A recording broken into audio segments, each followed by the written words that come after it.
9mm versus 40 versus 45, and what we have today is our Sellier and Bellot XRG ammunition.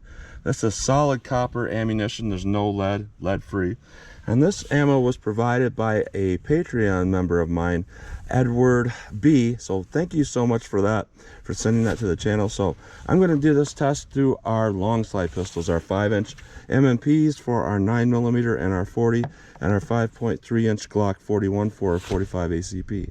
So what we have here is our 9mm, and it is a 100 grain solid copper round.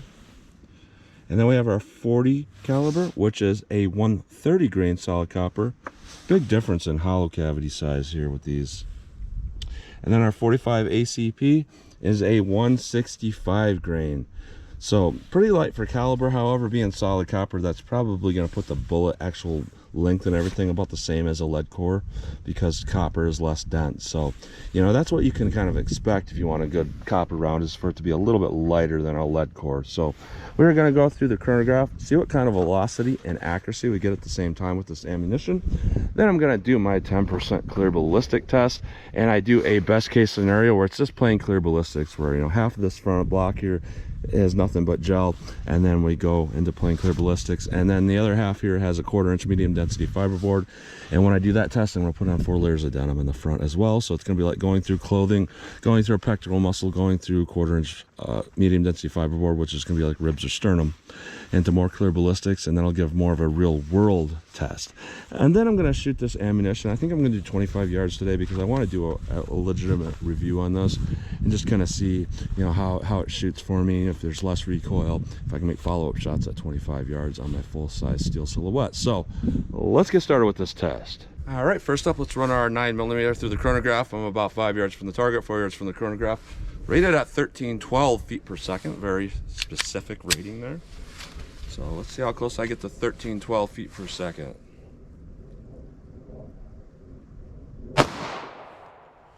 $13.84, $13.98, $13.76, $13.91, $13.74. Not bad. Now our 40 Smith & Wesson is rated at 1247 feet per second. Again, very specific. And we'll see what we get with our 130 grain, rated at 1247. 1361, a lot more recoil. 1315, 1339, 1309, 1328. So again, above rated velocity. Our 45 ACP is a 165 grain, rated at 1148 feet per second. Everything I did with this Glock now is stock. A lot of people say it jams all the time. That's only when I use conversion barrels, conversion parts, all of that. This is all stock now. Cleaned it out real nice. So let's see what we get, how close we get to that 1148 feet per second with our 165 grain. 1115,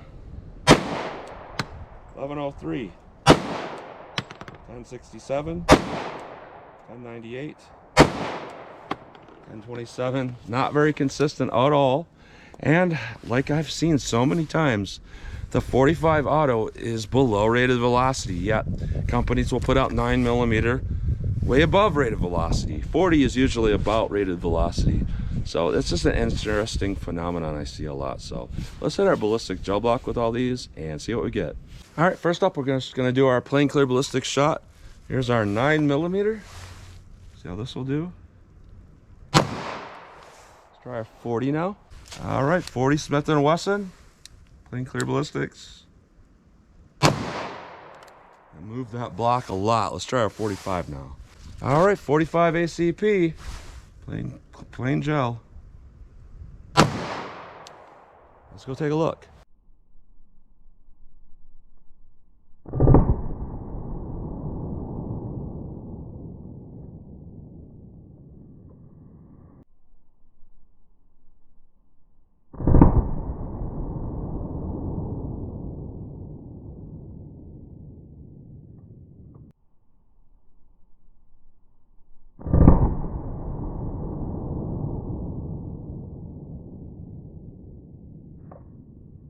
All right, so very interesting results. We can definitely see with our 9mm, we got expansion because the front of the bullet's facing this way. We got about 14 3/4 inches of penetration, which is perfectly acceptable. We have damage that would indicate that we are tearing up our opening up our petals right away. We can kind of see that here.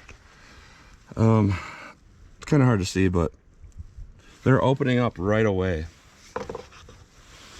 And we got that cutting through the gel. And then with our 40, we have about an even 15 inches, so only about a 1/4 inch more. And we have open petals and all that cutting. With our 45, our damage is less because it did not expand, even in our best case scenario. Our penetration is about 16 1/4 inches. So let's put in our medium density fiberboard and our denim and see how it does do that worst case scenario with ribs and sternum simulation and denim in the front. All right, now we have our denim in the front, our 4 layers of denim. For the people that scoff at that, if I have to look at my coat right here, I got 2 layers here, I got 2 more layers here, and then I got probably a 3rd layer of polyester with polyester fill. So when people say 4 layers of denim isn't realistic, I think overall it is. So let's see what we get with our denim and our MDF with our 9mm here. Let's try our 40 now. All right, 40 caliber above that. Let's see how this does. Let's try our 45 now. All right, 45 ACP. See what we get. Let's go take a look. All right, I put in a new piece of fiberboard. That's kind of weird, that phenomenon, because it curved down. It hit the 40 bullet, but it doesn't look like it damaged the 40 bullet. But it may have changed what we would see with this 45. So I'm gonna go try to get a different angle here and do the same test with a new piece of fiberboard. All right, let's take a look at that.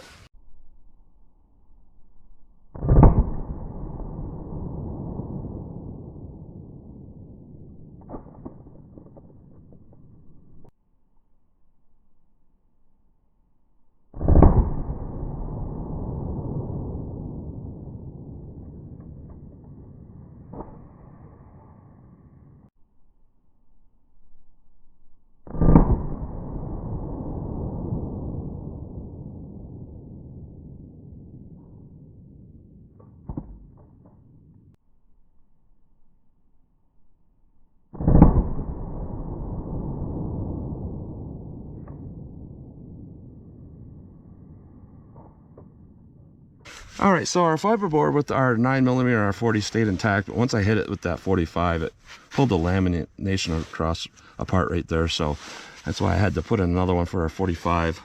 And we can see with our impacts, it's starting to expand before it hits that fiberboard. Interesting, with our 45, it looks like it started to expand, but not as much as our 40 and 9mm. And it's interesting here because we got about the same penetration with all of these. And what we're seeing here with our 9mm, we got a penetration of about 11.5 inches. Now, is that adequate? I would say yes, because we're putting that fiberboard in there. Of course, our penetration is going to be lower than like our FPI and IWBA standards. So that's okay. With our 40, we got penetration of about 11.25 inches. Just slightly less. With our 45, it hit that, but it lowered the penetration a little bit. But with our plain shot here with our 45, where we didn't impact anything else, what we got is a penetration of about 11.75. So what we're seeing here is kind of a weird phenomenon. With our 9mm and our 40, no matter the barrier, whether it's plain gel or no barrier, it did the same. With our 45, we did not get expansion. With our plain shot, it did not over penetrate. That's something to be said. But with our shot with our rib simulation and our denim, it expanded just a little bit more. But other than the velocity of that 45 being low, the rest of these did fine. Our 9mm and our 40 did just fine, very consistent. If that 45 would have been the velocity it said that it was supposed to be, it would have done well. But even through a 5.3 inch pistol, and that's a Glock that does get really good velocity, above rated oftentimes because it's a good barrel. We still got below rated velocity. You know why they did that? I don't know. It's kind of odd that they would do it that way, but that's what we got with that. So no real big surprises here. It looks like they all did pretty well. So let me shoot from 25 yards and see what my practical accuracy is now. Got a little ballistic man down there, 7 yards. Let me pop off one to the body, one to the head. All three of these calibers. See how it looks for me. All right, we'll try our 40. See if I can do that. All right. 45. See how that looks. All right. I'd say he's not doing so well anymore. Let's see what we get at some steel. All right, 25 yards from the target. I got a feeling with this 9mm that it was pretty dead on for its impact, point of impact and aim. Let me start out trying to get a headshot, 25 yards, slow fire. So I plan to slow fire a few anyway, so let's just see what happens.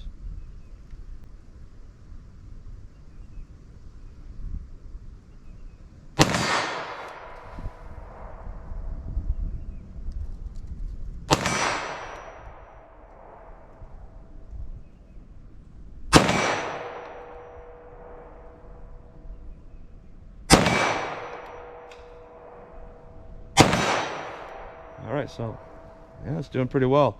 Let me aim center mass and pop off a few. You know, that gives me, you know, how it would feel if I had to, you know, fire off a bunch of shots like that. And there's a lot of situations at 25 yards nowadays where that might be a thing. So, sight picture, let me pop them off.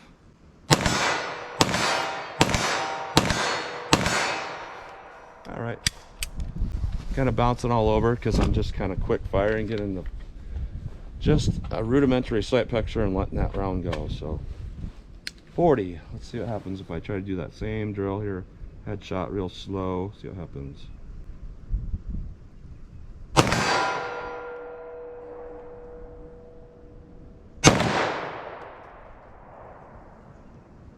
I think these are hitting just a hair high. So not as easy for me to do that. Let me do center and see what happens with that same drill. All right, a little bit different because the recoil is substantially more of this particular round.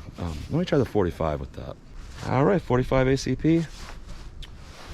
I'm gonna aim at the head, go slow, see what happens.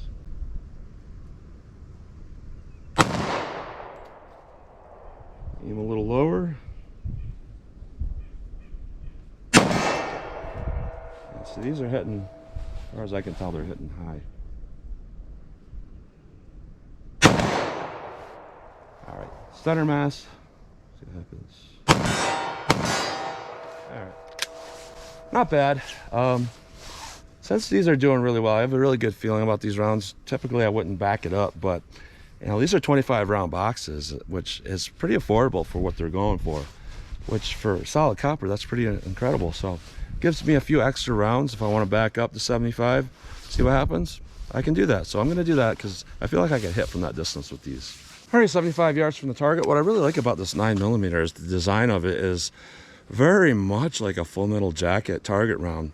So that's going to aid in feeding, but yet because it's only 100 grain and it's going to pretty much parachute out with the high velocity, it's really kind of addressing a couple problems that 9mm can have with reliability and with, you know, effectiveness. So I'm going to shoot from 75 yards with our 9mm here.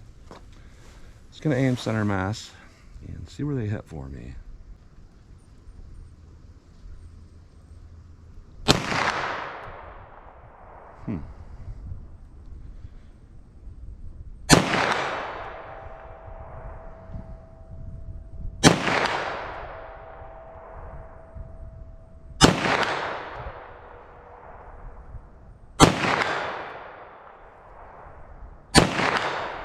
I think that first shot I just pulled it a little bit to the left. But overall, very easy to shoot, very high velocity, very good design, all of that. So And let me pull out my 45. And just aim center mass. Not really sure where they're gonna hit. So I'm just gonna aim center. I feel like that might hit a little high. So center mass low. Wow. That went really far to the left.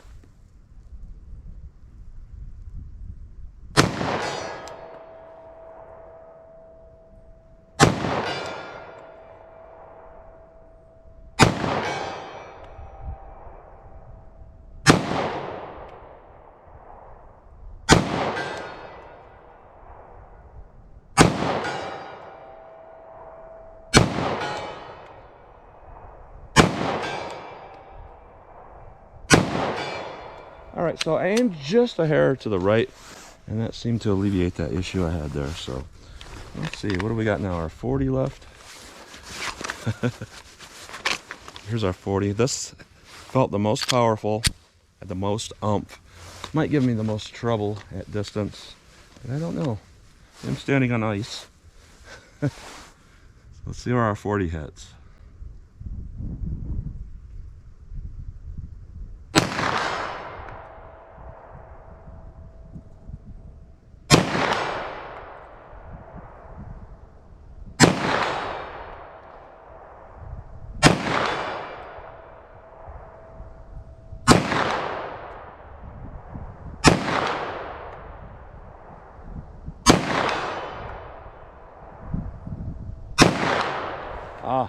See, I started out really good, and then I started really pulling those shots. I'm gonna say our accuracy, honestly, it's all about the same with all of these. They seem to hit pretty much point of aim and impact, except the 45. Seemed like it shot off a little bit to the left. Our 9mm, very easy to shoot with. Our 40, I think that was just me because there is a little bit more recoil, so I'm gonna anticipate a little bit more. So overall, if I had to pick one of these, I'd say which one is the best round here, just based on ballistic performance. Our 40 hit the steel the fastest. It was the most accurate until I started doing things wrong. Hit the gel the hardest, went the deepest. Seems like it expanded the most. In that terms, yeah, our 41. However, our 9mm seemed to do pretty much the same thing with, I don't know, 50-60% less recoil. You know, it is very much like shooting Winchester white box target ammo. Yet we have a really high velocity to light bullet weight, really good opening of that hollow point, good reliability, all of that. So all these were reliable, but I would say our 9mm overall, if I take everything into consideration here, that's going to be our best one. Our 45 is kind of weird. It was kind of weird. It was reliable, it was relatively accurate, but just for it to not open up in plain gel was weird. And also for them to rate it at like mid 1100s, and we were like mid thousands, 100 feet below rated velocity. And I'm using a 5.3 inch barrel, which is one of the longer 45 auto pistols out there. That ain't right. It's great that they got above rated velocity with our 9mm and 40. I expected that because typically 9mm and 40, they rate them in 4-inch barrels. So I'm using 5-inch barrels. Sure, it's going to go a little faster. Great. But our 45, generally, that's rated through a 5-inch even barrel. And I'm using a 5.3 inch, and we're getting less than rated. So that ain't good. So that's what you get today with this ammunition. I'm going to say overall, it isn't bad, especially at the price point. I don't know what my Patreon supporter, Edward, bought them at, but I actually saw them at other websites, like the 9mm for like $16 a box at $25. Considering that it's kind of foolproof, that it's gonna cycle in your gun. There's just no doubt about that. It's gonna cycle because the design of it, our velocity, everything was there, and it performed well. So considering all that for lead-free hollow point ammunition, that is a great deal. I would jump on something like that. That's pretty good here. But I don't know what they cost at other places, but I'm going to say overall for the price point, not bad at all. So that's what you get today. And again, thank you to my Patreon supporter, Edward, for this. So as always, comment, share, and like, and thanks for watching.